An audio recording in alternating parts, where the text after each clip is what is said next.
Hey everyone, I am Danny Fernandez. And I'm Iffy Wadiway. And we are the hosts of the podcast Nerdificent, where we tackle all things nerdy. Like Twitch, Comic-Con, esports, VR, collecting comics, and why should you do it? Yeah, if you ever wondered, how did Comic-Con get started, what it is now, or what is VR, and why is everyone using it for porn, check out our podcast, Nerdificent. And make sure you catch that on Apple Podcasts and wherever else you get your podcast. Nerdificent. On How Stuff Works Network. Bye! Get in touch with technology with Techstuff from HowStuffWorks.com. Hey there and welcome to Techstuff. I'm your host, Jonathan Strickland. I'm an executive producer at How Stuff Works and I love all things tech. And today we're going to conclude our series on eBay and bring it up to date. We're up to 2007 in the saga of eBay, but we're going to really, toward 2015 or so, we're really going to be jumping ahead quite a bit. But this would be Meg Whitman's last year as president and CEO of eBay in 2007. That same year, eBay purchased StubHub. StubHub is an online ticket exchange company and provides a marketplace for buyers and sellers of tickets for various live events. The company started back in 2000 when two Stanford Business School graduates named Eric Baker and Jeff Fleur saw an opportunity, and by 2005, StubHub was generating $200 million in sales. Now, not everything was going smoothly for StubHub in that time. Some people had used the service to sell counterfeit tickets. Others found that they were being penalized by major sports teams for getting a season ticket. They would go out and buy a season ticket to a sports team. Then they would sell their regular season seats on StubHub per game. So let's say I get a season ticket to the Braves, for example. And then on individual games, I'm selling my seats to anyone who goes through on StubHub. And I make a profit because individually selling those seats over and over again, I make more money than it cost for me to get the season tickets. Well, the New York Yankees suspended dozens of season ticket holders' rights to attend playoff games after finding out they had been selling regular season seats and denied them the opportunity to renew their season tickets. So once people caught on to that, they said, well, we're going to the playoffs, but you don't get to see it because you've been selling your seats to other people and that's against our rules. We can make tons of money selling seats, but you sure as heck can't. Yeah. Anyway, I have different feelings about this, largely because it's very hard to go see a live theater show, particularly at a notable venue like on Broadway, without paying crazy amounts of money for a ticket because you have people buying up seats and then reselling them at a markup price. And it's pretty infuriating. At the same time, seeing people get punished for doing this, it's interesting. Like it opens up a gray area. Like where is it legal versus illegal? Anyway, I guess for season tickets, there's specific wording involved when you purchase those season passes. And that's what tells you that you're not supposed to do this sort of thing. StubHub and the New England Patriots got into legal battles over the rights to resell tickets, issues with voided tickets, claims of unfair trade practices, and more. And ultimately, the courts decided against StubHub. That wouldn't happen until 2009, though, so that would be after eBay had already purchased them. eBay bought StubHub for $310 million, a princely sum. In 2008, we'd get another new president for PayPal with Scott Thompson. Jeff Jordan had been president from 2004 to 2006, and Rajiv Dutta from 2006 to 2008. Now remember, PayPal was now part of eBay. Jordan had gone on to lead OpenTable, and Dutta would move into an executive vice president position with the parent company of eBay. Thompson would serve as president of PayPal until 2012, when he would leave to become the CEO of a different company, one that has struggled famously over the last few years, Yahoo. In March 2008, Meg Whitman stepped down as president and CEO of eBay, and John Donahoe assumed that role. And when Whitman joined eBay, it was a company of about 30 employees. By the time she left, eBay had grown into a global corporation with more than 15,000 employees, valued at $40 billion. The company's growth had slowed quite a bit, but to be fair, it had such an explosive growth period when it was expanding into new markets, it would have been unrealistic to expect that pace to continue at that particular rate. Whitman had led eBay into many new business ventures, and she had opened operations throughout the world. One of her regrets, however, was her failure to establish eBay as an effective presence in Japan early on. According to Whitman, her opportunity to get into Japan coincided with the site's blackout crashes in 1999 that I talked about in an earlier episode. The company had to switch focus to fixing its infrastructure and improving reliability and lost the chance to get its foothold in Japan at that time. The company had established a Japanese site, but without proper support, the outlet didn't do very well, and ultimately Whitman chose to close up shop in Japan. It wouldn't be until 2009 when eBay would create some partnerships with local companies in Japan, then managed to get back into that market, and it wasn't until February 2018 before eBay announced it would acquire a company called Giosis, Giosis, that conducted e-commerce in Japan that it would really get to try again. With Japan identified as the third fastest growing e-commerce region in the world, it marked a pretty late start for eBay to get into that region.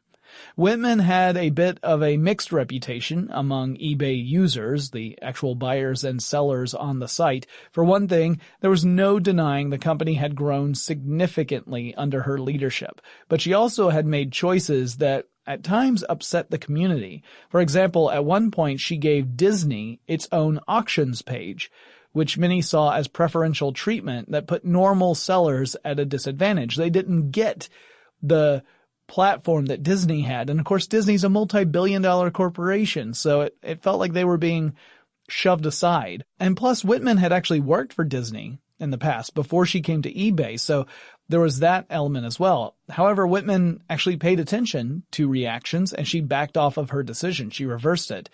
So it's not like she was saying it's my way or the highway. She actually did listen to the community and she paid attention. After her departure, Meg Whitman ran for governor of California in the 2010 gubernatorial race. She ran as a Republican and largely funded her own campaign out of her own money. Ultimately, she would lose to Jerry Brown, the Democrat candidate for governor, and Whitman would go on to support Mitt Romney during his bids for presidency. In the 2016 election, however, she famously supported Hillary Clinton rather than the Republican candidate Donald Trump. Starting in September 2011, Whitman served as the CEO of Hewlett-Packard. She did not get rave reviews, and Hewlett-Packard didn't do so well in the following years, and Whitman shouldered a lot of that blame, perhaps unfairly. She would step down as CEO of Hewlett-Packard Enterprises on February 1st, 2018. John Donahoe was now the man in charge, so here's just a little bit more about him. He was born in Evanston, Illinois. He worked at a beer distribution company out of high school before he became an associate consultant with a company called Bain & Company. He started there in 1982 and worked his way up the chain, eventually becoming the CEO of the entire company in 1999. From there, he joined eBay as the president of eBay Marketplaces. During his tenure as the president and CEO of all of eBay, which lasted nearly 7.5 years, he more than doubled the revenues of the company to $18 billion, and he saw eBay's market value hit $80 billion. He would step down as president in 2015, but he joined the board of directors for PayPal as the chairman at that time. Now, it's easy to forget this, but back in 2008, the App Store for the iPhone was brand new. It was a new thing. It did not launch with the first iPhone. It was only available starting with the second generation iPhone, also known as the iPhone 3G. eBay was one of just a handful of companies that had an application ready at launch, and in fact it got featured a bit during Apple's unveiling. Also in 2008, eBay made more acquisitions, including a company called Bill Me Later, an e-commerce company. They made that acquisition for nearly $1 billion. Bill Me Later is a credit company, as the name would suggest. You get billed later on. And the way it works is that if you choose Bill Me Later as an option when you're checking out, The service asks you for your birth date and the last 4 digits of your social security number, and then it runs a quick credit check on you. And assuming the credit check is favorable, you are credited the money for the purchase, and then you pay back the service with interest, of course. That's how it makes money. However, eBay also, at this time, laid off about 10% of its workforce, which equaled around 1,600 employees. The company focused most of the layoffs on the marketplace division, as that was the department that had slowed in growth the most to single-digit rates. It was still growing, but at a very slow pace.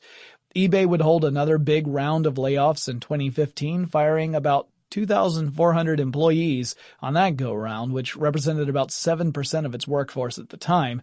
So you see how big the company grew in the meantime. I mean, if 10% is 1,600 back at this point, and then in 2015, 2,400 is only 7%, I mean, that shows you the company did grow even after this round of layoffs. Regarding the 2008 layoffs, Donahoe said it was necessary to, quote, improve our operations and strengthen our ability to continue investing in growth, end quote. So in other words, he wanted to make sure that the company was focusing on the areas that were developing the fastest and to stop pouring resources into areas that had really plateaued. One last thing about 2008. In November of 2008, a seller named Jack Sheng became the first seller on eBay to get a feedback score of 1 million. You remember that Pierre Omidyar had created this feedback ability where you could give someone a positive or negative 1 in feedback. So Jack Sheng had received at least 1 million plus 1 votes. Maybe more than that, because if some people had given negative feedback, then that would have taken away from the total. So once he hit 1 million, eBay honored him by naming a conference room after him over at eBay headquarters. Now, I've got a lot more to say about eBay, but before I get into it, let's take a quick break to thank our sponsor. Okay, so why do you want to do a podcast about marriage? Well, it's the oldest game in the book, right? Most people do it. No one really talks about it. Sometimes my own marriage seems kind of mundane. I want to know what it's like to be married to a rock star or a porn star. I want to know what it's like to be married to someone who has amnesia. If you're worried that they're going to forget you forever. They picked me up on the stretcher. The only thing Patrick said to me was, "That's my wife." She's making me look like I'm the bad guy. I'm not the bad guy. No, he has definitely been nothing but wonderful. And it wasn't just about one person. It was, I wanted to go to the Olympics, Alexa wanted to go to the Olympics, and we wanted to get each other to the Olympics. From How Stuff Works, I'm Joe Piazza. This is Committed. Subscribe on Apple Podcast or wherever you get your podcasts.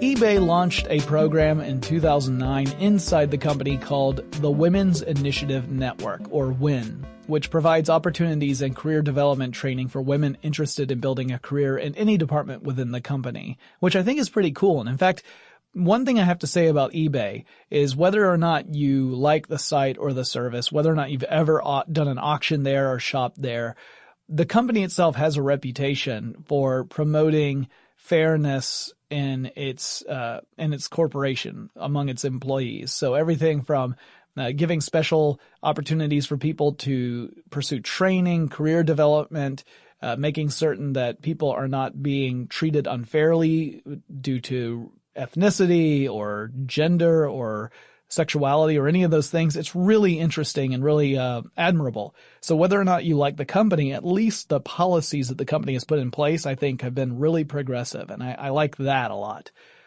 2009 was also the year eBay sold the majority of Skype to a group of private investors. I mentioned this in the previous episode and how initially it looked like eBay was going to take a huge loss on the purchase and failed integration of Skype. However, Microsoft's bid a little bit later to buy up Skype for more than $8 billion would end up offsetting that expense. They ended up making enough money on the the amount of Skype they retained, because they only sold a majority of their stake in 2009. They kept about 35%. And when Microsoft bought up all of it later for $8 billion, they sold it off. And it turned out that the difference more than paid off for their initial purchase of Skype, even after you factor in things like the debt that needed to be paid off and taxes and things like that.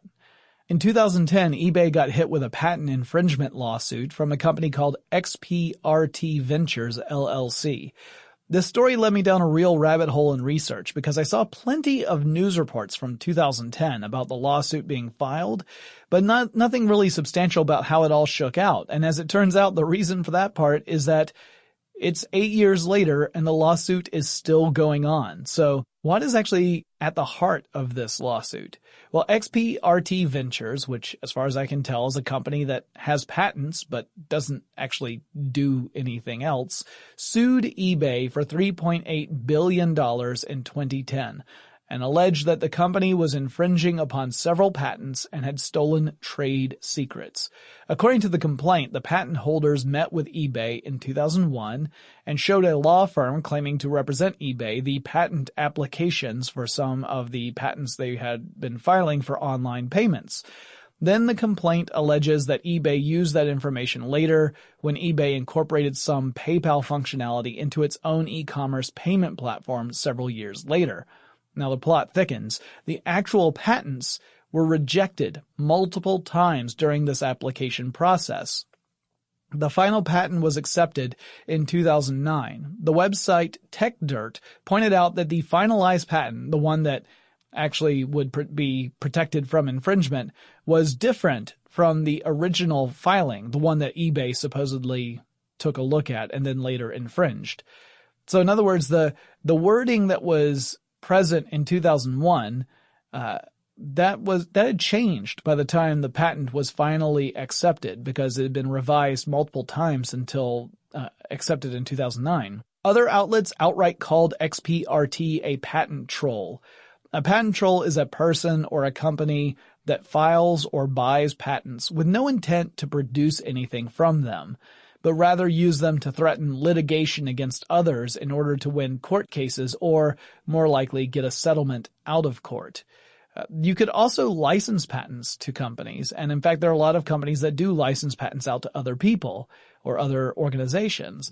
But there's a disturbing trend among certain groups to kind of hoard these patents and just wait for someone to do something that appears to violate them or to infringe upon them. And then they threaten legal action.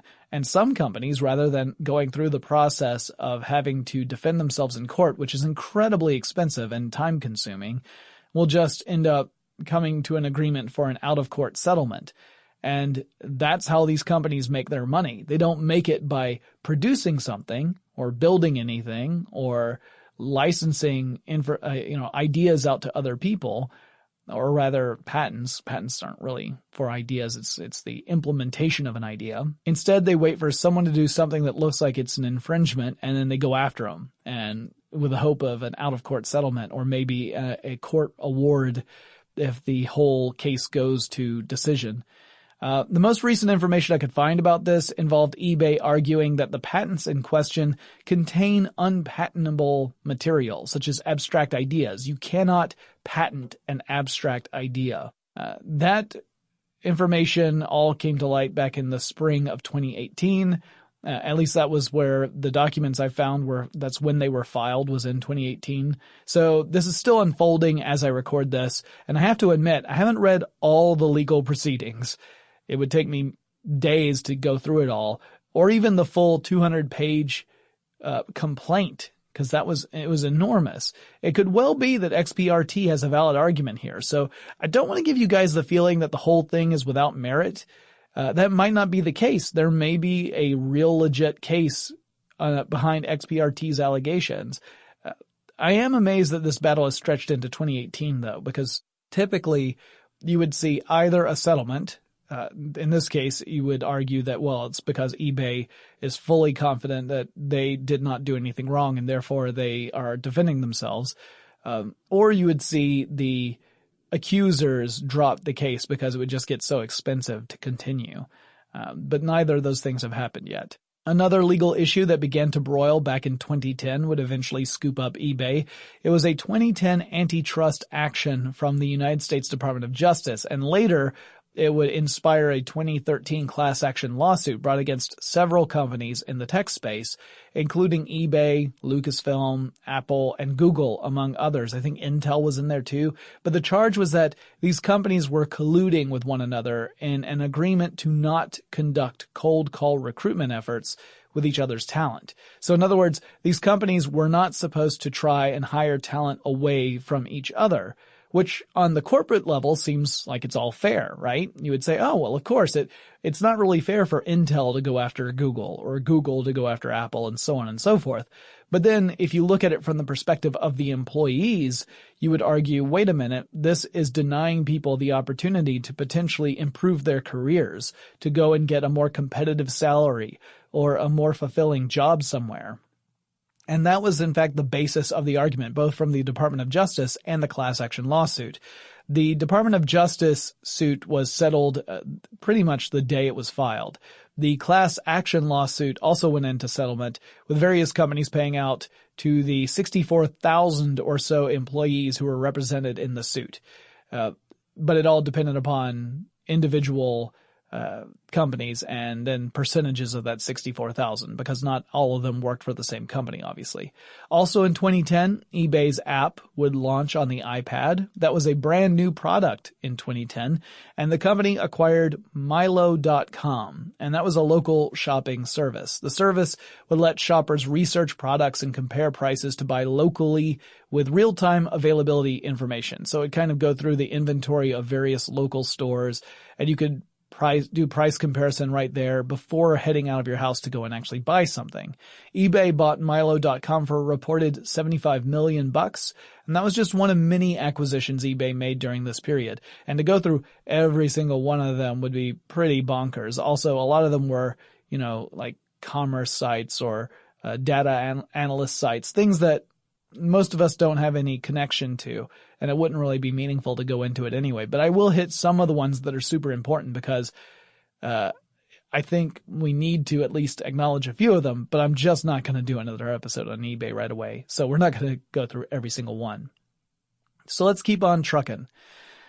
We're up to 2011 now, and I'm going to go fairly fast from this point and just hit the big story points. In 2011, eBay continued its acquisitions, including the purchase of a majority stake in the online marketplace Gidiyor, which is based in Turkey, and I only included it because that name is awesome. Then in 2012, eBay launched PayPal Here, a system that would allow small businesses to accept PayPal as a payment option. Some analysts began to worry that eBay might be pushing PayPal to move beyond its scope of services to the detriment of its core business. David Marcus would become the president of PayPal in 2012. And then in 2013, eBay would acquire Braintree, a company called Braintree, for $800 million. Braintree is a payment processing service that automates online payments, including stuff like recurring billing. I include it here because Braintree also was the parent company of Venmo. Venmo is a payment transfer service that lets you send money directly to another Venmo user. And it's an easy way to transfer money between average everyday people. Right? It was created by some developers who saw the opportunity for a way that the average person could send somebody else some money. Let's say that you go out for an evening with a friend of yours and you realize, oh no, I left my wallet at home. And your friend says, well, tell you what, I'll spot you tonight and you'll just owe me. Venmo was a way that you could very quickly send money from an account to your friend's account so that you could pay them back and not have that just sit over your head like an evil axe over your friendship, threatening to fall at any moment. So now PayPal would actually own Venmo, which actually makes me chuckle a bit because I know some young folks who would turn their nose up at PayPal. They said, oh, I would never use PayPal. I use Venmo. And they clearly did not realize that Venmo was owned by PayPal. I just find that amusing. But then I'm old and grouchy. So, take that with a grain of salt. Also in 2013, eBay launched a new venture called digital storefronts. The storefronts were really interactive screens that showed various products, and customers could order them by going up to the screen and touching using gesture controls. That would send information to the customer's mobile device, and then they could use PayPal on the mobile device to actually pay for the thing and arrange for a delivery to their homes later on. A post on the Forrester.com blog in 2015 stated that this experiment really failed to deliver additional value to the shopping experience, that it was trying too hard to change things. But they said that there was an update to this strategy that was much more effective. It was an integration in a Rebecca Minkoff store in Soho, in which the digital windows inside the store provided contextual information about the products that were there in the store, as well as helped customers make purchasing decisions and link them to customer loyalty programs. And they were interactive in a way where you were around the actual physical objects. And the author of the piece, whose name I don't know because I couldn't find it on the blog post, stated that rather than trying to overhaul the entire shopping experience, this tactic was aimed more at enhancing the experience, and that was more effective. Well, we're in the home stretch. We've got just a little bit more to say about eBay, but before I get into that, let's take another quick break to thank our sponsor.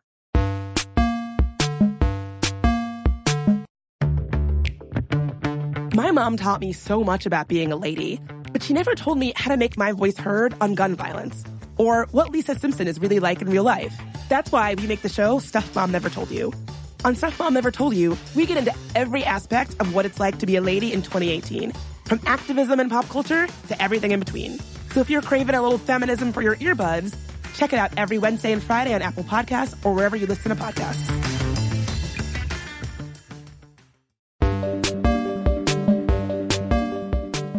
According to its official company timeline, in 2014, eBay announced that it would spin off PayPal into a separate company. Now, this was something that Donahoe had initially resisted, as did the board of directors, but intense pressures in the market pretty much forced eBay's hand. So what was going on?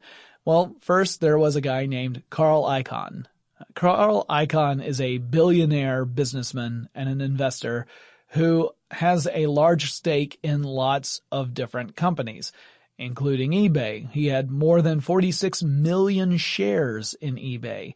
Icahn pointed out that PayPal was the fastest growing division in all of the company of eBay, and he said it would be growing even faster if it weren't under the umbrella of another company. It deserved to be out on its own in the market where it could really grow.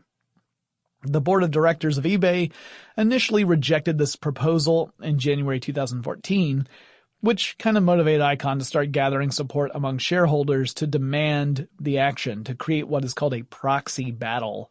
And that could have really set up an internal showdown in the company. It was getting pretty ugly. Well, September 2014 is when eBay changed its tune and said that the two companies would in fact part ways by mid-2015.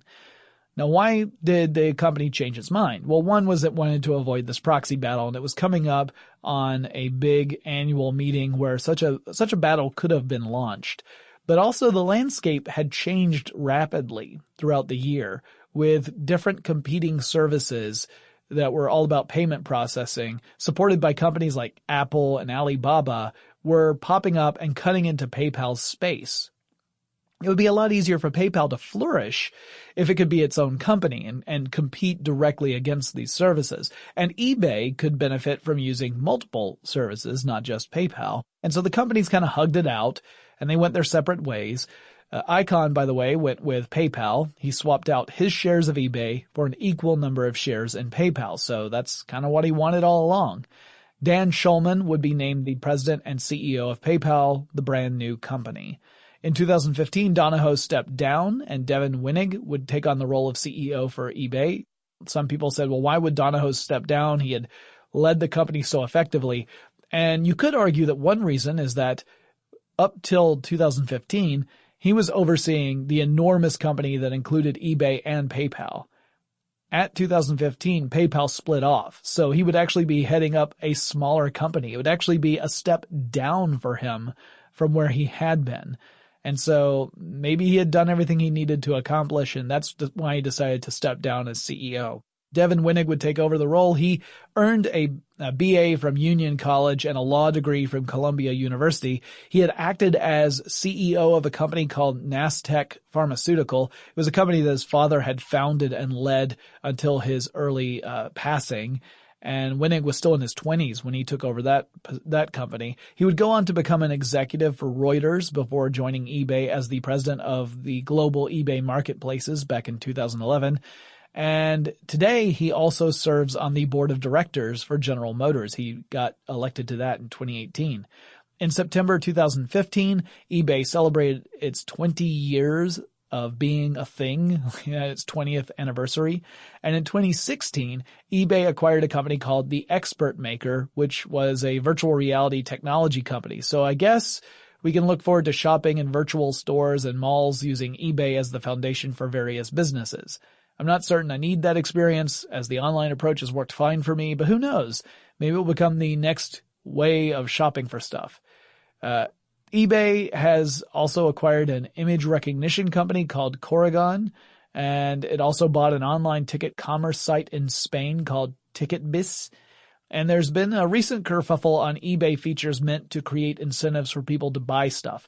Namely, there's this easy low price feature. The idea is that this feature will automatically lower the price of an item if no one has bid on something. Like if you list an item for sale or for bidding, and after a certain amount of time nothing has happened, it automatically lowers the price for you. And some community members felt that this is unfair. It will actually hurt them in the long run. It'll make them sell for stuff less than what they were comfortable doing.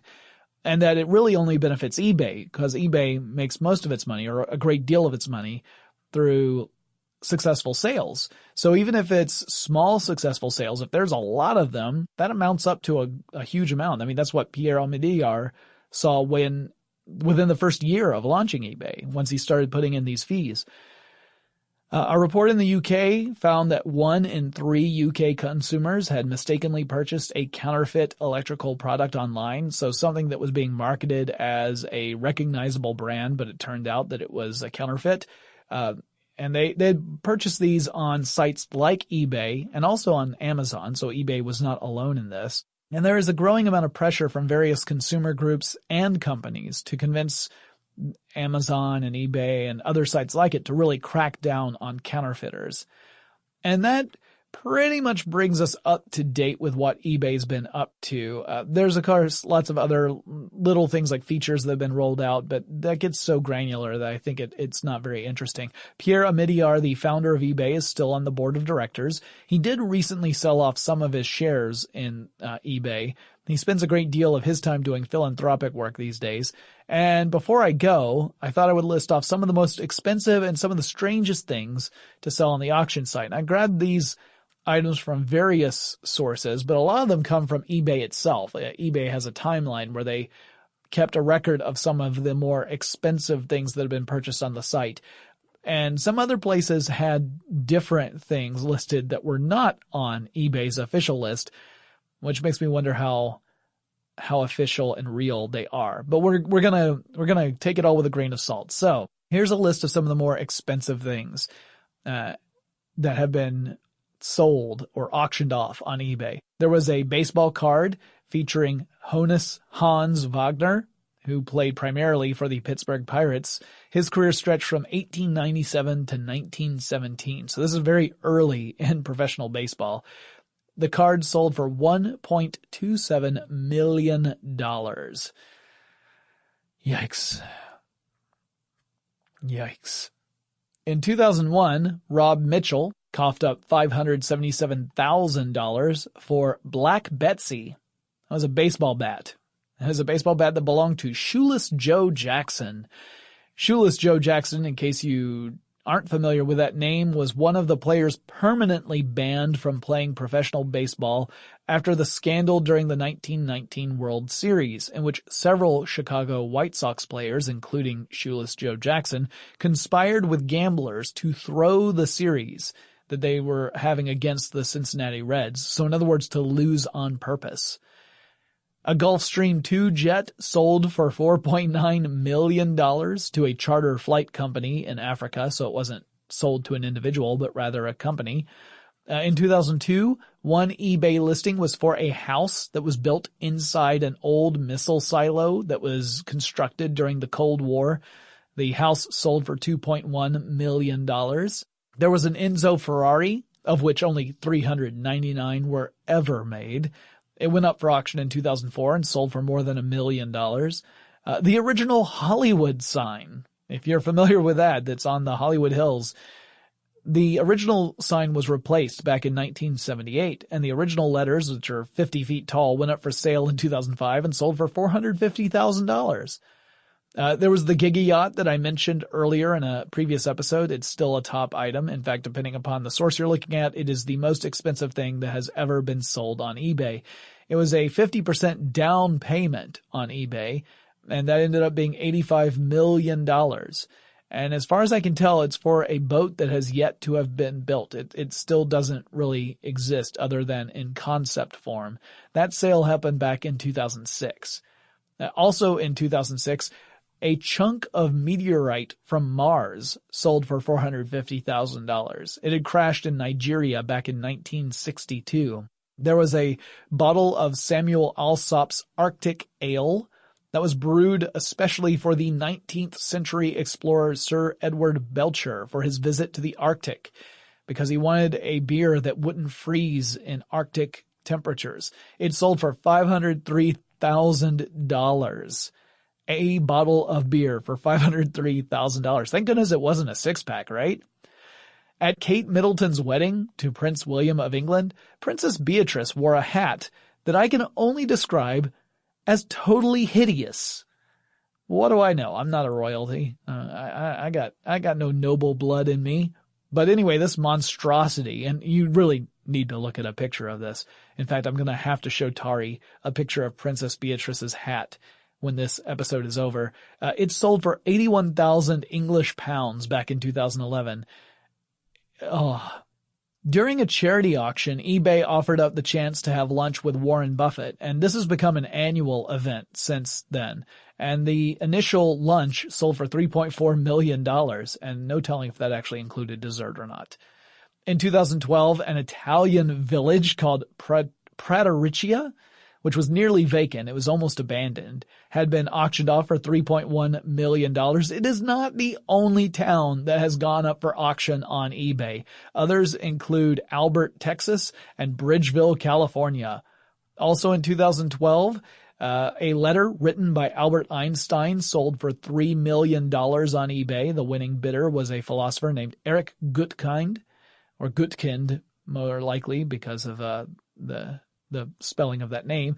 A lot that contained 675 vintage lunch boxes dating as far back as the 1950s sold for $1.7 million in September 2013. So someone really likes their lunch boxes. The car featured at the end of the 1978 film Grease sold for $180,000 in February 2014. And a copy of Action Comics #1, which was the first appearance of Superman, it originally sold for 10 cents when it came out in 1938. This new, or not new, but this well-preserved copy of Action Comics #1 sold for $3.2 million in an auction in August 2014. Here's some other stuff I found while looking for weird things that have been up for auction. Now, these are from other sites, not just eBay's official timeline. So, again, I wasn't able to confirm all of these actually happened, but they're reported widely, so take it with a grain of salt. Justin Timberlake's half-eaten French toast. Some fan was able to get hold of the leftovers that Justin Timberlake left behind after eating French toast, and it sold for more than $1,000 in 2000. Ew. A cornflake that vaguely resembled the shape of Illinois went up for auction once. Various haunted dolls have been sold on eBay. All fans of the podcast of My Brother and Me can attest to this, as they do a haunted doll segment occasionally on their show. A Dorito chip said to be in the shape of the Pope's hat went on sale on an eBay auction. And I mean, come on, they all kind of are the shape of a Pope's hat. There was a cemetery plot that went up for auction on eBay. A special cemetery plot in California located near Marilyn Monroe's grave. It was actually occupied It was not an empty plot when it went up for sale. It was occupied by Richard Poncher, whose widow decided to put the plot up for sale. It's an above ground plot, so they didn't have to dig anybody up. But the widow decided she was going to sell the plot to someone on an auction and move her husband's remains to somewhere else. It sold for $4.6 million according to Time. And she had decided to do this in order to pay the mortgage on her Beverly Hills home and then move somewhere else.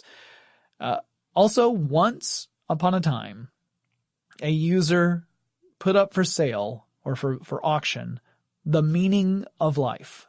Not the Monty Python movie, but this person said that he had supposedly discovered what the true meaning of life was, and he was ready to auction it off to the highest bidder.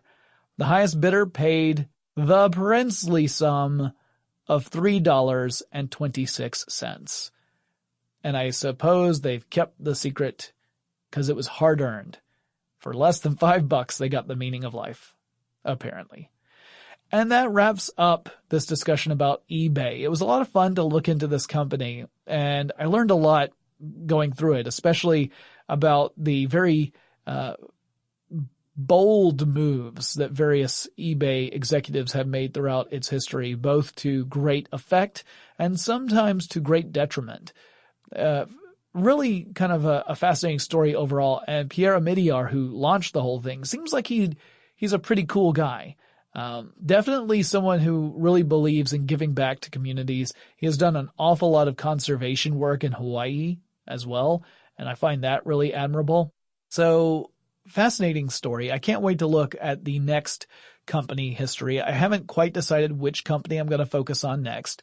I want to do a couple of episodes that are not company focused before I do another story of series, because it gets pretty long having to do 3 or 4 episodes about the same subject. So I'm going to mix it up a little bit over the next couple. I hope you guys enjoy it. And I hope you guys are ready to let me know what you want to hear. Send me a message. Tell me about any tech companies or products or trends, or maybe there's a person in tech you would like me to focus on. Send me a message. The email address is techstuff@howstuffworks.com, or drop me a line on Facebook or Twitter. The handle of both of those is techstuffhsw. Don't forget to follow us on Instagram. And I'll talk to you again really soon.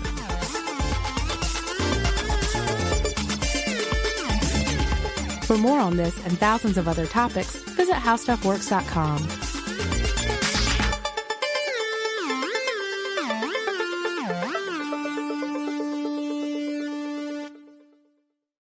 If you're listening to this, well, you have to be, or you wouldn't even hear this. But I know you already like learning how stuff works. Plus, you like smart, interesting podcasts because you're listening to me. Well, you should also check out Marketplace Tech. It's not your typical tech show that debates the pros and cons of the latest gadgets. Instead, host Molly Wood helps you understand the business behind the technology that's rewiring our lives. From how tech is changing the nature of work, to the unknowns of venture capital, to the economics of outer space, this weekday podcast tells the stories of modern life through our digital economy. Listen wherever you get your podcasts or at marketplace.org. Marketplace.org. Marketplace.org. Marketplace.org.